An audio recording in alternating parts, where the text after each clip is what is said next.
Ethan looked at Lily the same way he had seen men look at women on TV. "Lily, please," he said softly. "Let's do that thing again, the one the man and woman did in the video. I like it. It's so nice." Tears welled up in Lily's eyes as she shook her head. "No, brother Ethan, I won't do that again. It hurt so much. I never want to do it in my life again." Are you wondering how these children reached such a point? Why is Ethan asking Lily to do something so unspeakable? How did it get here? And where are their parents in all of this? Stay with me as we uncover the heartbreaking story of Lily and Ethan. 9-year-old Ethan and his 7-year-old sister Lily were often left alone at home. Their parents, Mr. and Mrs. Carter, were hard-working professionals. Ethan and Lily had grown used to being by themselves, though it was far from something they enjoyed. They tried to entertain themselves with board games or drawing, but the TV always seemed to lure them in. One particular evening, Ethan was watching a late-night show featuring bright lights, loud music, and adults laughing and talking in a way that seemed odd to him. The scenes moved quickly, filled with excitement and intrigue. Curiously, he called out to Lily, who was in the other room.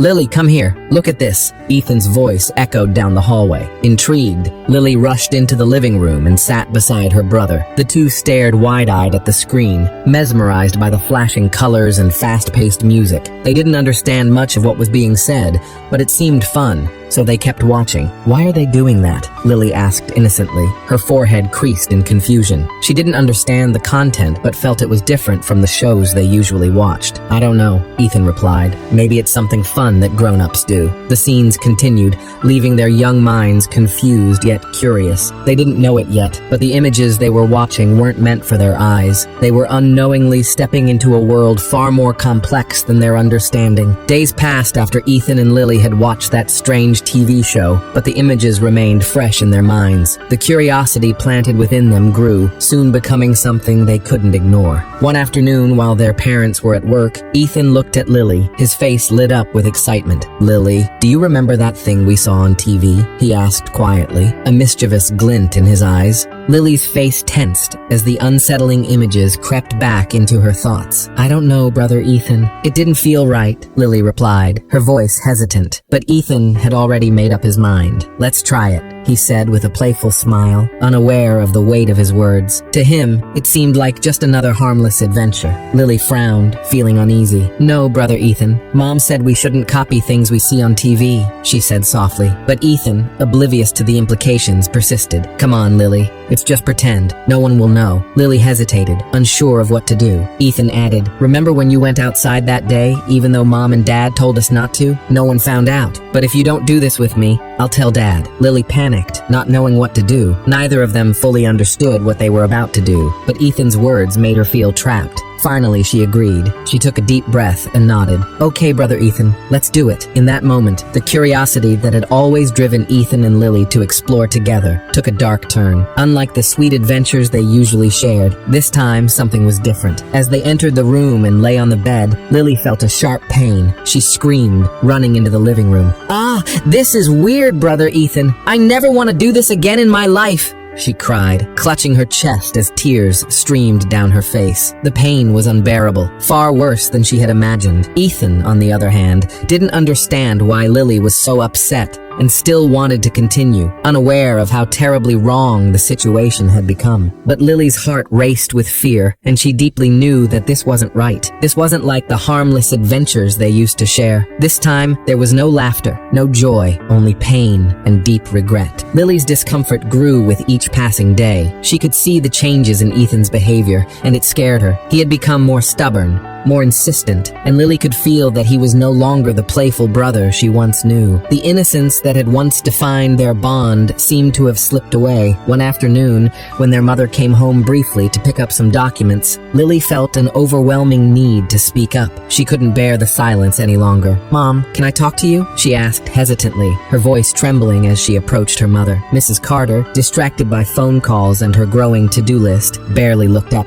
"Not now, Lily. I'm in a hurry," she replied, juggling calls and glancing at her watch. Lily stood there for a moment, her heart sinking. Her mother sighed, clearly stressed. "Later, darling. Be a good girl, all right?" She barely accepted her daughter's compassion as she once again stepped out the door. Lily's tiny voice faded into the background, drowned by the noise of her mother's busy life. She retreated to her room, tears streaming down her cheeks. Her heart ached, but she felt invisible in a home that was supposed to be a safe place. All she wanted was for her mother to hear her, to understand the weight of her pain. One afternoon, after yet another attempt by Ethan to ask Lily to imitate an inappropriate scene from the show they had watched, Lily couldn't take it anymore. She ran out of the house, her small body shaking with fear and confusion. She didn't know where to go. She found herself standing at the door of their kind neighbor, Aunt Grace. "What happened, Lily?" Aunt Grace asked, kneeling down to meet her at eye level. Lily couldn't hold it in any longer. She burst into uncontrollable tears, sobbing as she spilled everything. Ethan's request, the growing fear inside her, and the discomfort. Aunt Grace wrapped Lily in a comforting hug.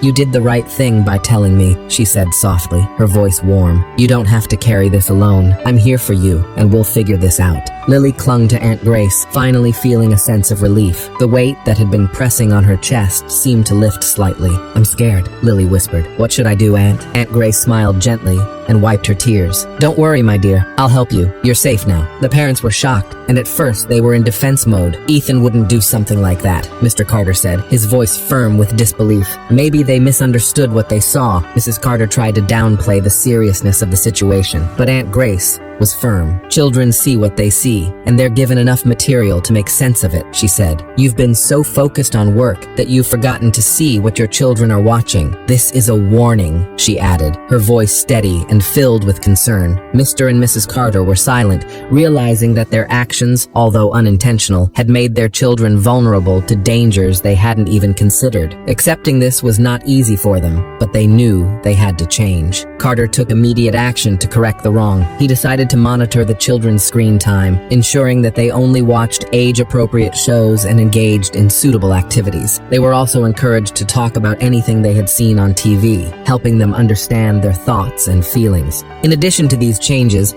Carter arranged for both Ethan and Lily to speak with a counselor. They knew their children needed guidance to understand their emotions. As they recovered from their experiences, the family made a conscious effort to spend more quality time together. In the evenings, Mrs. Carter would read stories to Ethan and Lily before bed, while Mr. Carter kept them engaged in fun games. Gradually, the siblings started laughing again, rediscovering their bond through positive, healthy activities. It was a journey, but the Carters were committed to ensuring their children grew up in a safe and nurturing environment, free from the dangers of inappropriate content. Months passed, and the Carters became a more attentive and present family. Mrs. Carter made a conscious decision to reduce her work hours, making her family a priority. Mr. Carter, who had always been busy with work, started dedicating his weekends to spending time with Ethan and Lily. Under this new attention and love, the children blossomed. Ethan and Lily felt more confident knowing they could approach their parents about anything on their minds. The painful silence that had once filled their home was replaced